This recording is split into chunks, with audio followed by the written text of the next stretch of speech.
네, 다음 발표자 모셔보도록 할까요? 다음 발표자는 이제 전지현 멘티님입니다. 하고 싶은 건 많지만 아직 삐걱거리는 하지만 열심히 쉬지 않고 하시는 전지현 음, 멘티님이 3.1절 독립선언문에 대해서 발표를 해주실 거예요. 네. 되게 좀 독특한 주제네요. 그렇죠. 저희가 광복 이런 얘기는 많이 알지만 3.1절 독립선언문이 어떤 내용인지 또 자세히 모르는 경우가 많잖아요. 외쳤다라는 건 다 알고 있죠. 그쵸. 모여서. 네, 그쵸. 근데 어떤 내용이 들어가 있는지 세부적으로는 잘 모르는 분들이 많기 때문에 카드 뉴스를 준비해 보셨다고 합니다. 전지현 멘티님. 나와주세요. 네, 안녕하세요. 저는 이번에 3일 독립선언서의 진정한 의미의 발표를 하게 된 생생방송 서포터즈 사기 1조 전지현이라고 합니다. 3일 독립선언서라고 하는 건 1919년 3월 1일 운동 당시 민족 대표 33인이 한국의 독립을 선언한 글로 기미 독립선언서라고도 합니다. 그럼 이제 이 3일 독립선언서가 세상에 나오게 된 배경에 대해 알아보도록 합시다. 때는 1910년 일제강점기 시절로 돌아갑니다. 1800년대 후반부터 조선을 침략하기 위해 여러 짓을 벌이던 일제는 1910년 대한제국에게 통치권을 일본에 양여함을 규정한 한일 병합 조약을 강제로 체결한 이후 사서 20만 권을 강탈, 소각하였으며 동양척식 주식회사 설립하고 이외에도 헌병경찰제와 조선인에게만 적용된 법률로 징역, 구류 및 벌금형 대신 태형을 가하는 조선 태형령, 그리고 토지 조사 사업 실시 등의 만행을 벌이게 됩니다. 이런 일제에 독립하고자 당시 대한제국의 황제였던 고정이 독립을 호소하는 문서를 파리 강화회의에 보내려고 하였습니다. 그러나 이를 알게 된 당시 일본인 초대 조선 총독 데라우치 마사타케가 민병석과 윤덕영을 시켜 고종황제를 독살시켰고 그동안의 일제 침략과 고종황제의 갑작스러운 붕어를 계기로 전국에서는 일제의 무단 통치에 항거하는 3.1 독립운동이 일어나게 됩니다. 그렇게 1919년 3월 1일 3.1 운동을 기하여 손병희, 길선주, 이필주, 백용성, 김한규 등의 민족대표 33인이 3.1 독립선언서를 발표하며 한국의 독립을 내외에 선언하게 됩니다. 우리는 일본이 1876년 강원도 조약 뒤에 갖가지 약속을 지키지 않았다고 해서 일본을 믿을 수 없다고 비난하는 게 아니다. 일본의 학자와 정치가들이 우리 땅을 빼앗고 우리 문화 민족을 야만인 대하듯 하며 우리의 오랜 역사와 민족의 훌륭한 심성을 무시한다고 해서 일본의 의리 없음을 탓하지 않겠다. 또 양심이 시키는 대로 우리의 새로운 운명을 만들어 나가는 것이지 결코 오랜 원한과 한순간의 감정으로 셈이 나서 남을 쫓아내는 것이 아니다. 또 중국이 일본의 땅을 빼앗길 것이라는 불안과 두려움으로부터 벗어나게 하는 것이며 세계 평화와 인류 행복, 중요한 부분인 동양 평화를 이룰 발판을 마련하는 것이다. 조선의 독립이 어찌 사소한 감정의 문제인가? 우리는 원래부터 지닌 자유권을 지켜서 풍요로운 삶을 즐거움을 마음껏 누릴 것이다. 원래부터 풍부한 독창성을 발휘하여 봄 기운 가득한 세계의 민족의 우수한 문화를 꽃피울 것이다.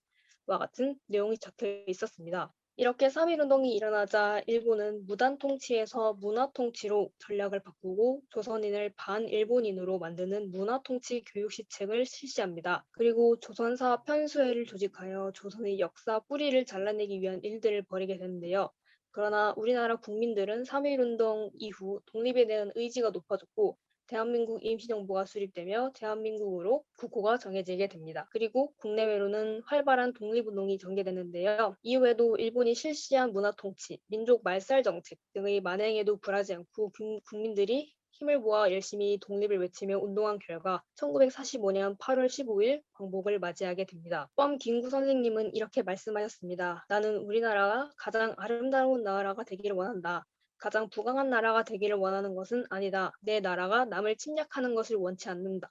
오직 한없이 가지고 싶은 것은 높은 문화의 힘이다. 오직 한없이 가지고 싶은 것은 높은 문화의 힘이다. 인류가 불행한 근본 이유는 인의가 부족하고 자비가 부족하고 사랑이 부족하기 때문이다. 인류의 이 정신을 키우고 발전시키는 것은 오직 문화이다. 이렇게 김구 선생님께서 강조하며 말씀하신 것처럼 3.1 독립선언서의 참된 의미는 바로 높은 문화의 힘, 인류 창조 역사와 원형 문화 정신을 회복하는 것입니다. 우리의 선조분들께서는 독립운동을 통해 누군가를 원망하고 비난하는 것이 아닌 우리가 원래부터 지닌 자유권을 지켜 풍요로운 삶의 즐거움을 마음껏 누리고 원래부터 풍부한 독창성을 발휘하여 봄 기운 가득한 세계, 민족의 우수한 문화를 꽃피우고 싶으셨던 것 같습니다. 여러분도 오늘은 독립운동 열사분들을 기리며 3.1 독립선언서의 참된 의미를 마음속에 다시 한번 새겨보는 것은 어떨까요? 그럼 이상으로 발표를 마치겠습니다. 감사합니다.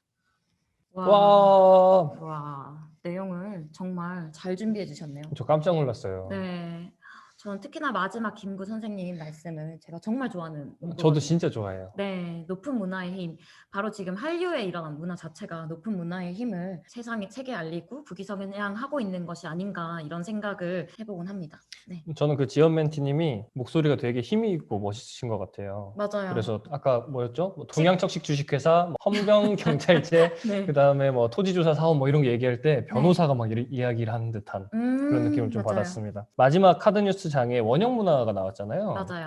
이 원형 문화라는 건 사실 우리가 이제 특강이나 이럴 때 공부를 아직 해보진 않았지만 환단곡이나 혹은 다른 고대 사서들을 보면은 특히 강조되고 있는 부분이 단순히 우리나라가 뭐 이렇게 위대하고 뭐 이랬다라는 뭐 땅이 넓었다, 뭐 사람이 많았다 이런 부분보다는 이런 문화의 힘을 강조를 많이 하고 있잖아요. 맞아요. 특히 뭐 네. 인간에 대해서는 어떻게 생각을 하는지 그래서 나온 결론이 사실은 이 세계 어디에도 없는 건국 이념인 홍익인간이라는 맞습니다. 평화 정신이라고 생각을 합니다. 우리 그 지연 멘티님은 준비하면서 발표하면서 소감이 어땠어요?